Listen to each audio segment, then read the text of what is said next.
Hello, welcome back.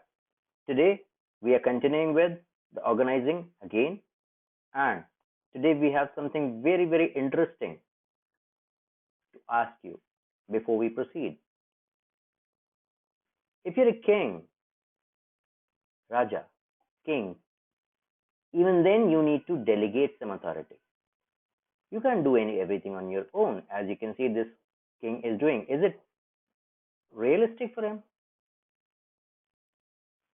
And even if you are even more than that, you're a Batman or even a superhero, even then you can't do everything. Okay? And if a slightly different perspective, see the third picture. If you are working with the people who are of this approach, that okay, fine. We are happy that the damage is not on our side. How exactly this will work?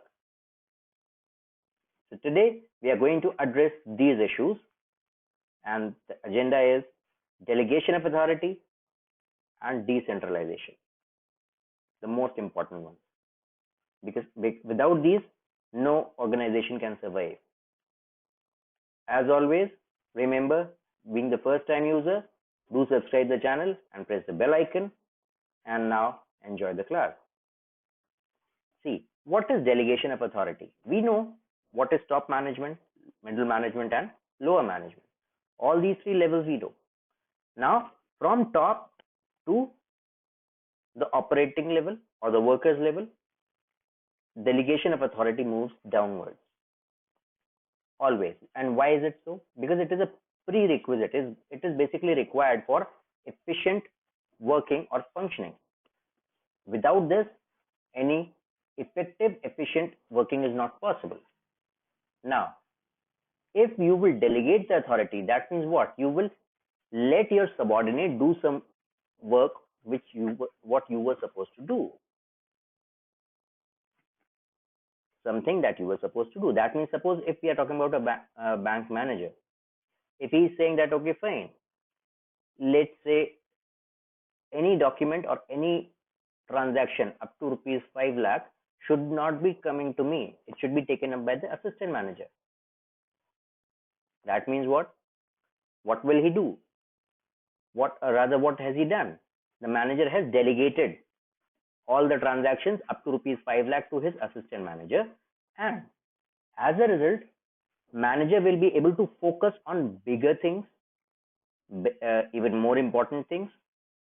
That means something above 5 lakh, and his workload, his burden will be reduced a lot. Clear? So, and what will happen to the assistant manager? It will satisfy his need of recognition that yes, I am being trusted by my boss. My boss trusts me. My organization believes in me. And now this is a very big motivation for any employee. किसी भी employee के लिए ये सबसे जरूरी है कि उसको विश्वास मिले, उसको भरोसा मिले अपने सुपीरियर्स का, अपने ऑर्गेनाइजेशन का. क्लियर? अब सबसे जरूरी बात, once you delegate something, still you will be accountable for the result. Like if you're the marketing manager and you have 10 workers, 10 marketing people working under you, you gave them a target. If they are unable to achieve that, you will be questioning them, that is okay, but to your superiors they will not be asked. To your superiors, you will be responsible, you will be accountable, you will be answerable to your superiors, not your subordinates.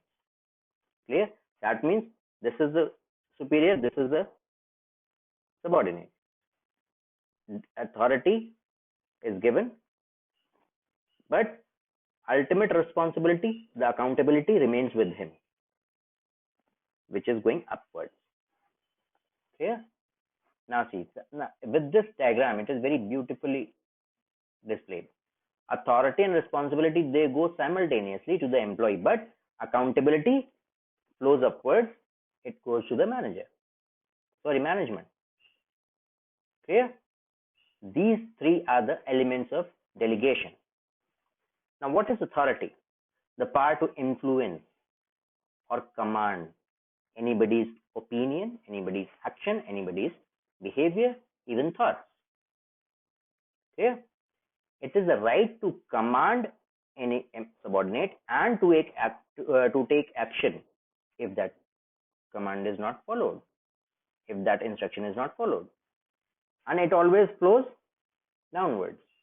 Top, middle, lower, it always goes downwards. Top management will have the authority on these two. Middle one will have the authority on lower management and workers. That is how it goes. And it gives you, that means the manager, the right to get the obedience. Fine, I'm giving the order, fine, that is okay. But if my subordinates are not listening to me, is it of any use?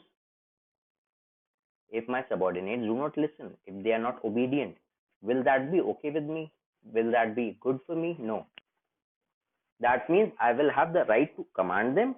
I will have the right to get the best outcome from them and expect obedience from them. And if they don't do that, I will have the right to take action on that. That means this is that element which determines the subordinate and superior relationship of conveying the instructions and getting the compliance or obedience in return. That means आप आदेश दे सकते हैं और उन आदेशों को मनवाने की भी अधिकार होता है आपके पास. That is what authority is. And what is responsibility? This is the obligation of subordinate to perform the duty. That means if you are the subordinate, you are given something, some authority to do this work, fine. But you have to be held responsible also. If you will not do that, they will question you. If I will not do my work properly, my principal will question me. I have my responsibility towards him. Clear? And it goes upwards. I'm responsible towards my superiors, not my subordinates. Clear? And if, now something very important, if I am given the authority and I'm not given any responsibility, or responsibility is lesser, then what will happen? I will misuse my authority, because power corrupts the people. आपको कुछ अधिकार मिल जाते हैं तो साथ में जिम्मेदारी भी मिलती है. Okay, with authority comes responsibility. And if you are held responsible for everything, but you are not authorized or you don't have any authority to, you will never be able to do anything. You will be just inert. You will be ineffective. आप कुछ भी नहीं कर पाएंगे. आपके पास ऊपर जिम्मेदारी है लेकिन आपको अथॉरिटी नहीं है. Clear? Now, accountability. It is that glue which ties the commitment to the result. It's a very good quote. I found it, so I put it here. It means being answerable to the management for the final result. It never goes downwards. It is always moving upwards. It flows upwards in the whole hierarchy, top, middle, and lower. It goes upwards. But the most important thing is that it is never going into the, let's say, the forced procedure. It is always moving upwards. It indicates that the manager has to prove himself or ensure that the proper duties are being discharged by him and his subordinates also. That means if I am the manager, I have 10 marketing people under me, and I was given a target of, let's say, 20,000 computers should be sold in 1 month, and I gave it to my team, and the team is unable to achieve that. Fine, I will question them, but I will be ultimately responsible towards my, or accountable towards my superiors. That is what accountability is. In Hindi, we call it jawabdehi. Okay. And if we delegate, what are the benefits? What is the importance of it? Management becomes effective. It is easy to control the people, easy to control the work. Employees develop with the job. They get better responsibilities, they get better opportunities to excel, to develop themselves. It improves their motivation. Then, in long run, organization grows with this. It helps in growth of the organization. And with this delegation process, we are able to have a proper management hierarchy, management levels. And when we delegate, what do? We are able to coordinate better, because we have, at top management, we have lesser work to do, more important and vital jobs, more important policies and decisions to be taken. So coordination process becomes better, improved. See, that is what is summarized here in this table. Okay. Please make sure you people note down all these points. Okay. Now we talk about decentralization. Decentralization means the decision making authority is distributed throughout the organization. It is pushed down the chain of command from top to management, even lower.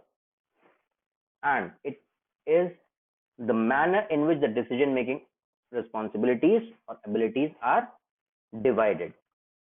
As I talked about the bank manager going for transactions above 5 lakh, assistant manager looking after up to 5 lakh, his assistant up to 1 lakh, the job is divided.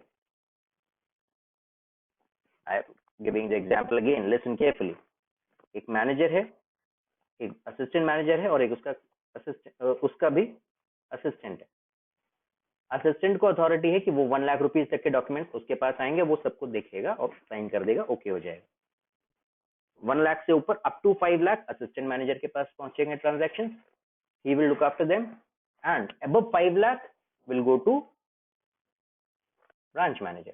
तो हुआ क्या, हर level पे आपने decentralise कर दिया पूरा decision making authority, and as a result what is happening, every level has got their workload defined, reduced, and they are able to focus on that, giving better results.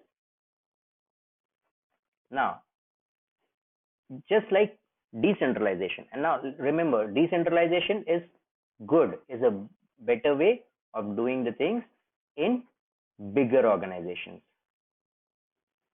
Because see, if you take the example of, let's say, Reliance Industries, do you think Mukesh Ambani will be able to take every single decision of his company or of his groups of companies? It is not possible. So it is a situation, or it depends on the demand of the hour. What is required by the organization, what is required at that possible time. Now, if we talk about centralization, what is that? As I talked earlier, decentralization is distribution of decision making authority to different levels in hierarchy. Now, centralization is just the reverse. Here we are localizing, we are concentrating the decision making authority at one place, at the higher level or in one designation. Decentralization, it is distributed. In centralization, all the decision making goes to one person or the ultimate supreme authority, and as a result, what happens, any kind of activities or functions to be performed, they have to be taken permission from that very person. In decentralization, it implies delegation at all functions, at all levels, even up to the lowest level of management, that is the last stage or the last step of hierarchy, last level of hierarchy. So this is what is the basic conceptual difference between centralization and decentralization. But remember, now this particular slide is very important. Take good note of it. See the diagrams. All the decisions are being taken by one person, and he is the center of attraction for everyone. But in decentralization, we have different areas defined. As a result, every single point or the decision making center is not overburdened. These two are relative terms, and following a particular method, centralization or decentralization, totally is very unrealistic. So there has to be a balance between these two, because every organization is having the situations which may require centralization or even decentralization. Clear? Decentralization is something which is the distribution of decision making authority. Centralization is concentration of it. Fine. But depending on the situation, depending on the requirement of the organization, we adopt to these, either of these.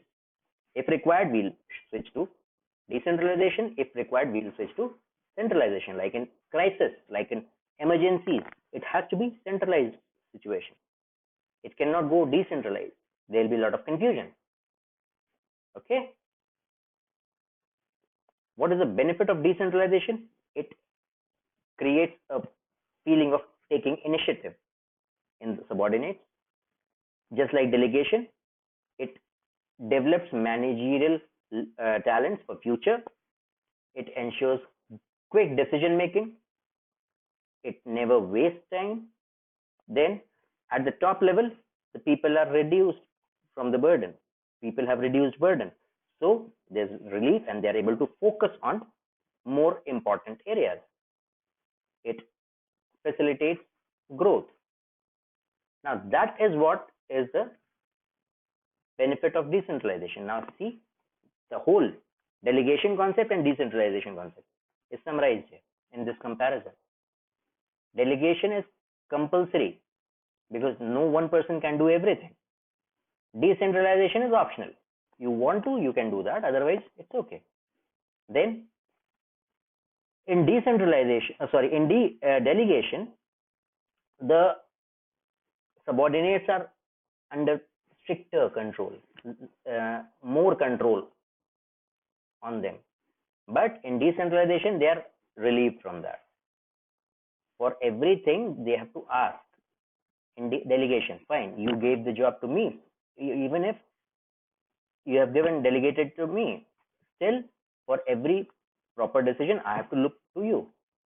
But if it is decentralization, that okay, fine, this is how, up to this limit you are supposed to do.